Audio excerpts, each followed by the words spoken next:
Kalian aja deh sama.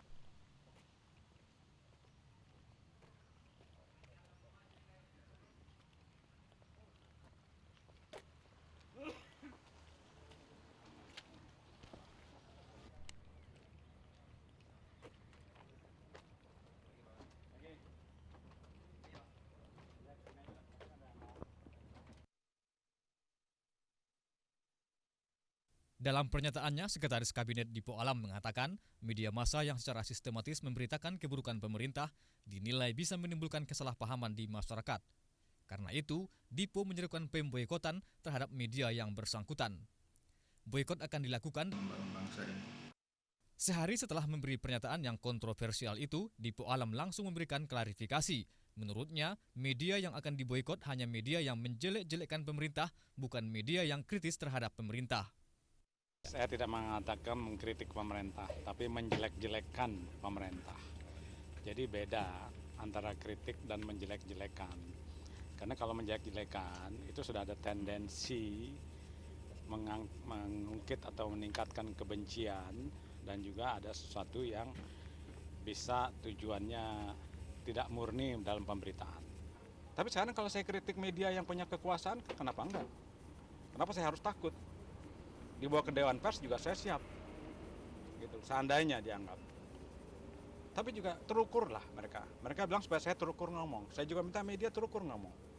Oleh pers, kawan-kawan saya media, bahwa tidak benar kalau saya membungkam kebebasan pers, membungkam demokrasi. Itu tidak benar. Sekarang penjelasan saya berita seputar boikot media yang menjelek-jelekan pemerintah.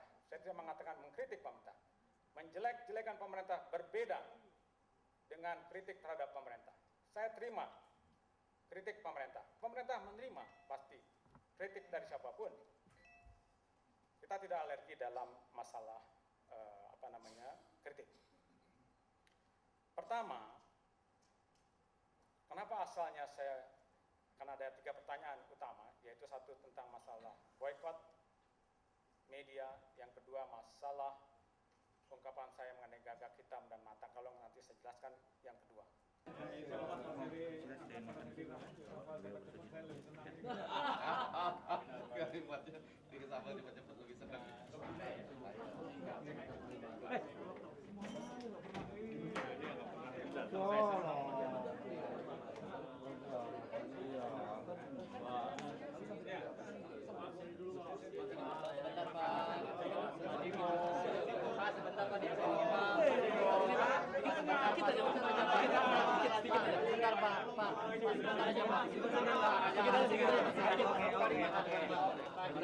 Bagaimana statement klarifikasinya, bagaimana Pak?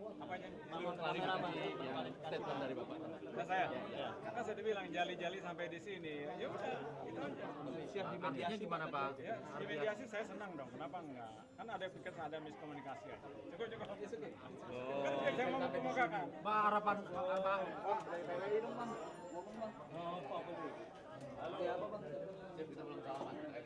Terjadi di Mesir ataupun di Libya, di Tunisia ya. Karena sebenarnya mereka ngikutin kita. Tahun 98 kita udah lakukan itu. Dan Presiden SBY itu sampai 2014 saja. Ya, tidak ada keinginan seperti Marcos, seperti Mubarak, seperti Ben Ali, seperti Gaddafi segala macam ya. Jadi itu harapan kita, seperti yang saya katakan tadi.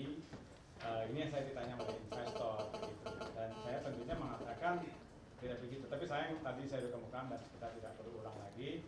Tapi anytime kalau ada pembicaraan saya dengan Pak Fajrul, welcome, sambil makan, silakan aja.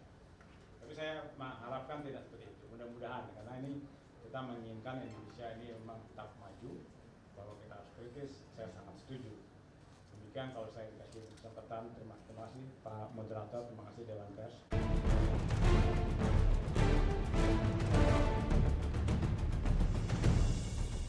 Agar saudara Dipo Alam mengakui kesalahan yang telah membungkam pers dan menutup informasi dan segera mencabut pernyataannya.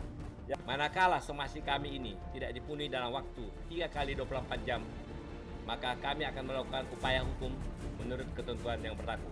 Daripada jadi kan lebih baik Dalam rapat dengar pendapat dengan Komisi 2 DPR Rabu siang kemarin, Sekretaris Kabinet Dipo Alam dihujani banyak pertanyaan dari anggota Komisi 2 DPR.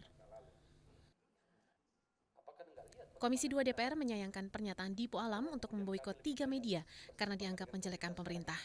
Menurut mereka, selama ini 3 media tersebut telah menjelaskan dengan baik fungsinya sebagai pengontrol pemerintah dan bukan menjelekkan pemerintahan. Meski demikian, Dipo mengaku tidak menyesal atas ucapannya karena merasa bahwa pernyataan tersebut merupakan haknya sebagai warga negara untuk mengkoreksi. Bahwa I never change. Dipo Alam is Dipo Alam from the beginning up to now. Jadi kepada kawan-kawan yang saya meminta maaf dan saya minta apologi, saya jawab tidak ada perlu ucapan maaf setelah saya menjelaskan dan saya tidak akan mengajukan apologi apapun.